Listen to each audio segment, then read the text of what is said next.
Good morning, students. Today, our topic is role of synchronization manager. Number one, it accepts a request from calling process. The calling process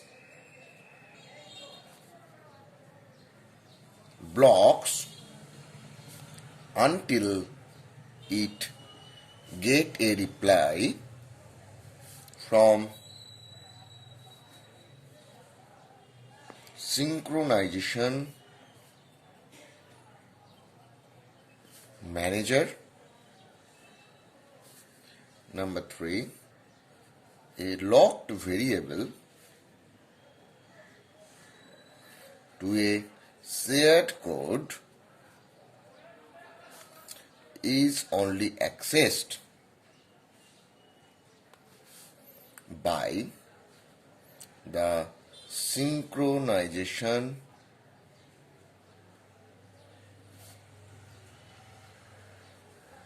manager. Number four, a synchronization manager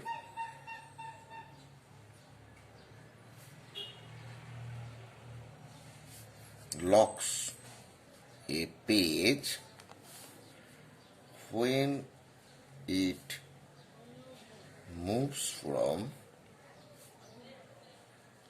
processor to processor. Only when a page is available, a reply is sent back to the calling process for accessing the page. So, these are the stepwise solution of a synchronization manager. So, what does synchronization manager does? Here is your calling process. Here is your called process. Between this, there will be your synchronization manager.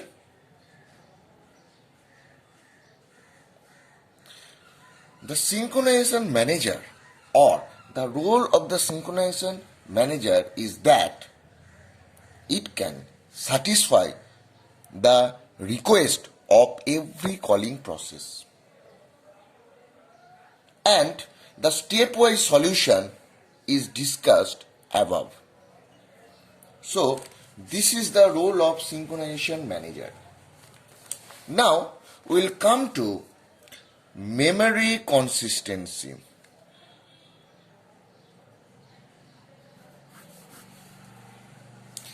A memory consistency model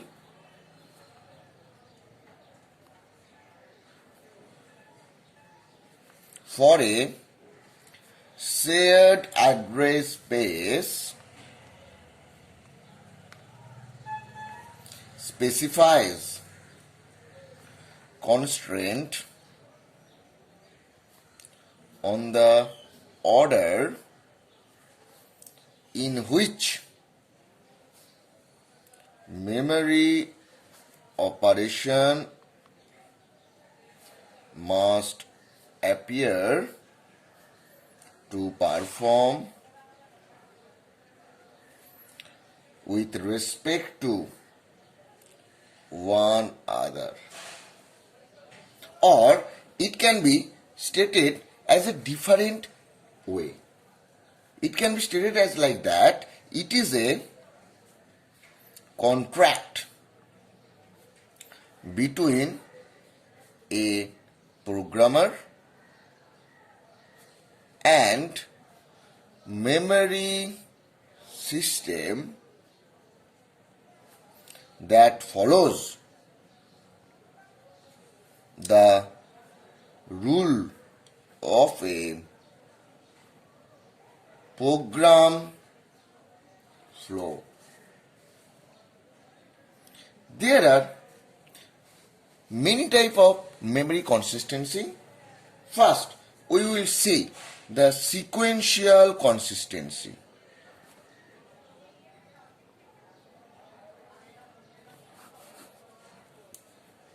A multiprocessor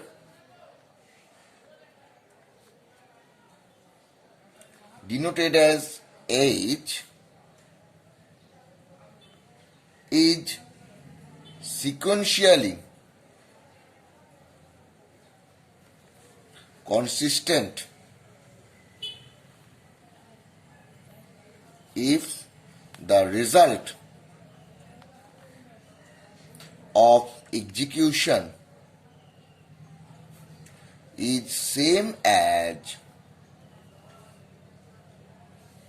if the operation of all the processor were executed in some sequential order and operation of individual processor appear in this sequence in the order specified by a program. So, this is sequential consistency. A multiprocessor is sequentially consistent if the result of the execution is same as if the operation of all the processor were executed in some sequential order and operation of individual processor appeared this sequence in the order specified by a program. So, this definition is known as Lamport definition.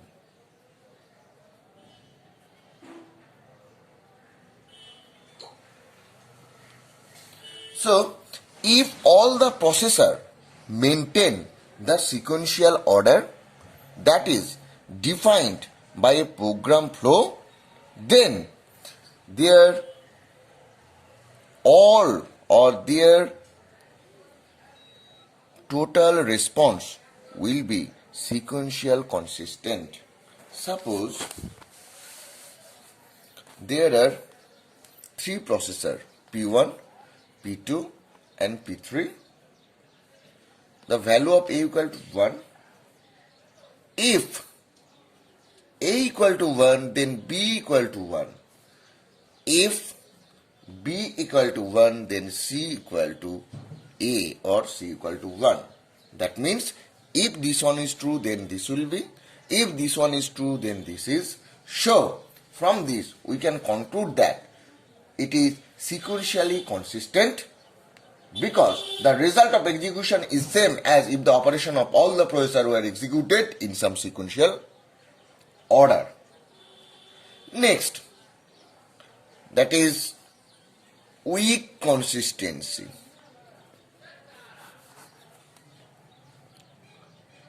In a word, we can define the sequential consistency as if the execution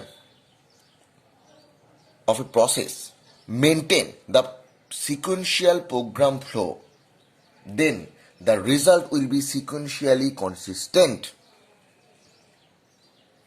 Now the weak consistency means violation of sequential consistency. If the requirement of the sequential consistent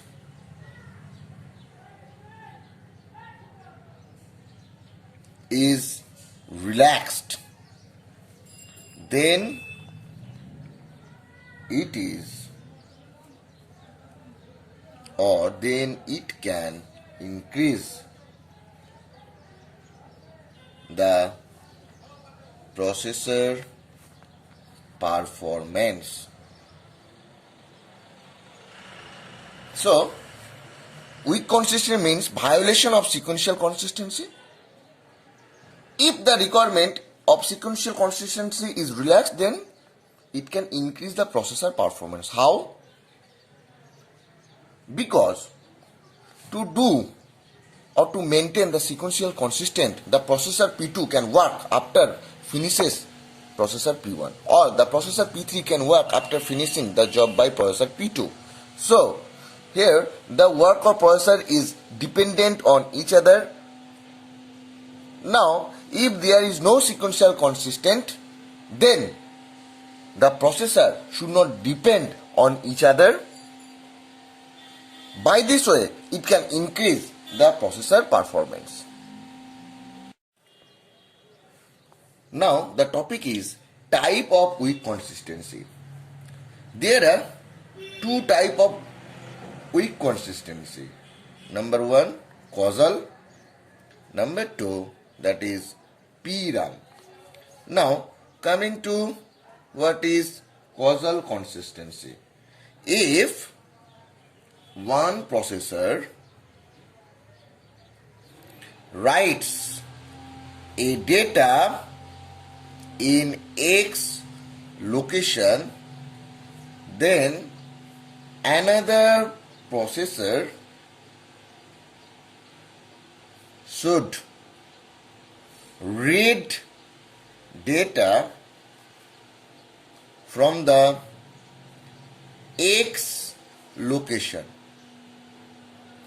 That means if one process write a data in some location, then another process should read the data from the X location. It is called the causal consistency. Why it is called the causal consistent? Because it is dependent on cause and effect. If there is some cause, then there will be some effect. So this consistency or this relationship is known as causal consistency or causal relationship. The example of this type of relationship will be producer consumer problem. Next, there will be another consistency that is called PRAM consistency or pipeline RAM consistency. Now, what is this? Write operation done by a single processor are received by all other processors in which they were executed. So, write operation done by a single processor are received by all other processors in which they are executed. Now, the write operation done by different processor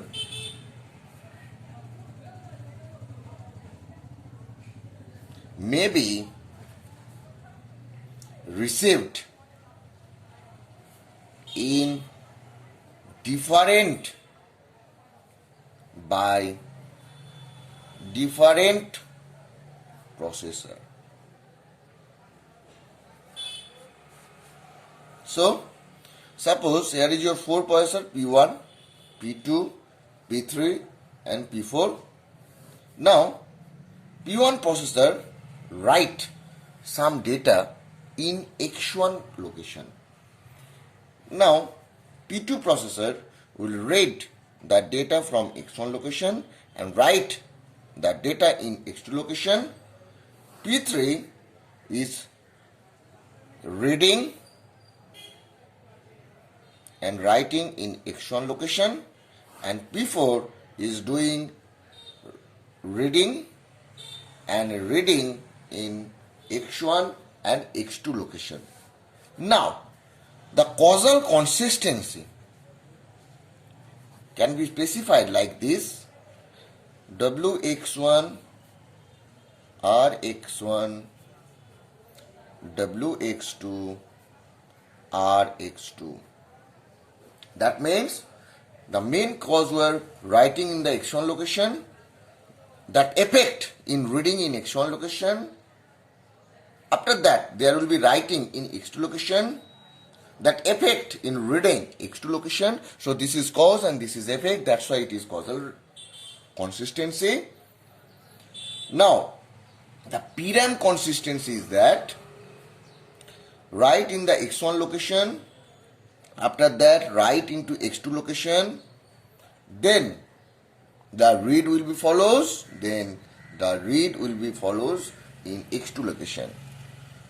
So write operation done by a single processor received by all other processor in which they are executed. So first write were done, then write in the X2 location done, then reading in the X1 location done, then reading on the X2 location in done. So we can summarize that from here.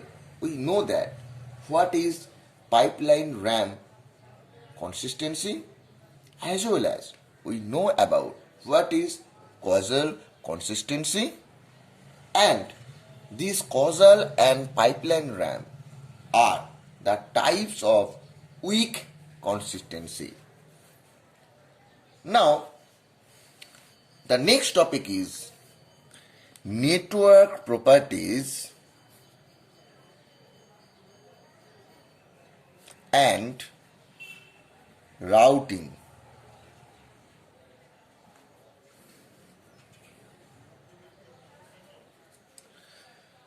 Basic properties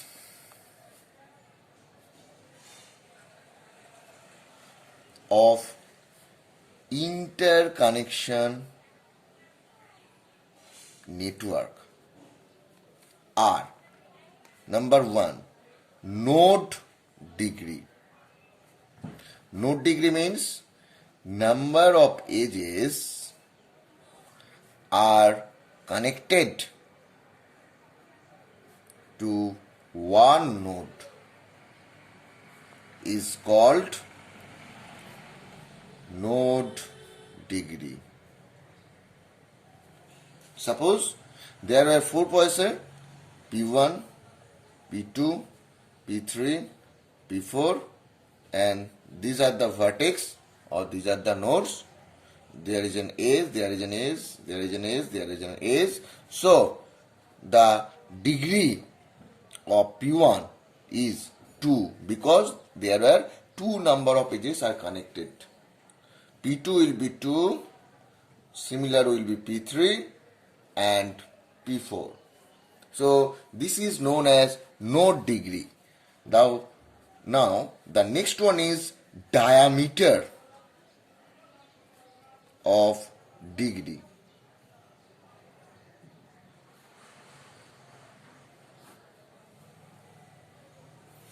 Diameter of degree means shortest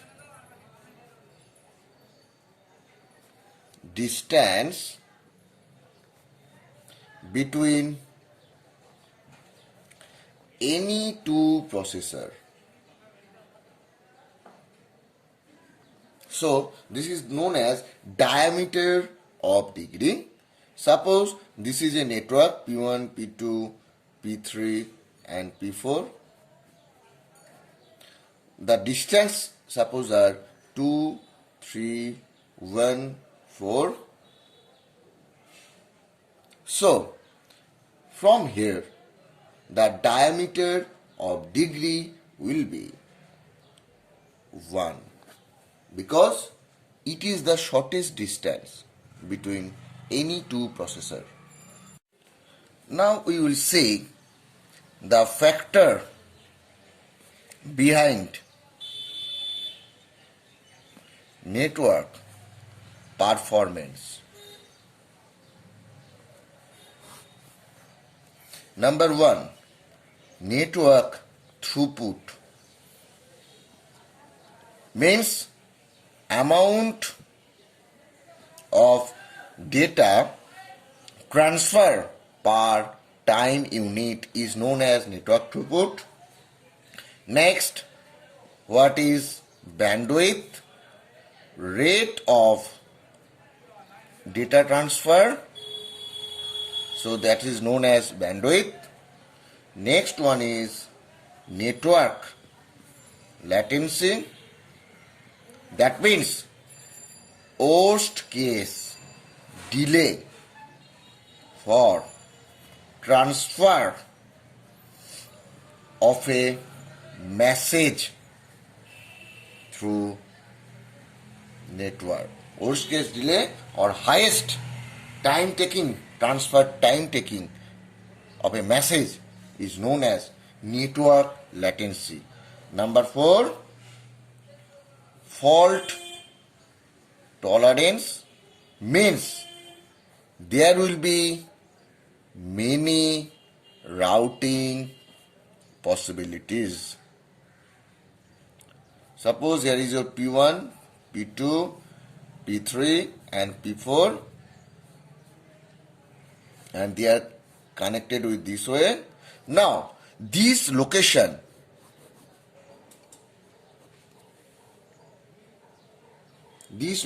is not working properly.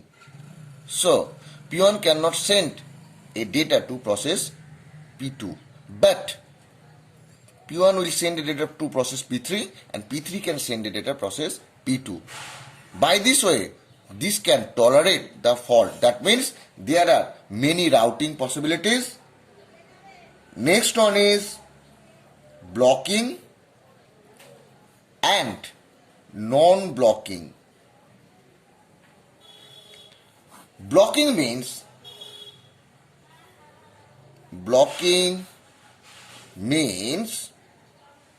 allowing a message to be buffered for later transmission. And non-blocking means allowing no buffer between source and destination. So, blocking allows buffer and the buffer are used to store the intermediate result for later transmission. But in case of non-blocking, there is no concept of buffer between source and destination. The item, as soon as it is produced, then it must be received by all the consumer processor. So this is blocking and non-blocking concept.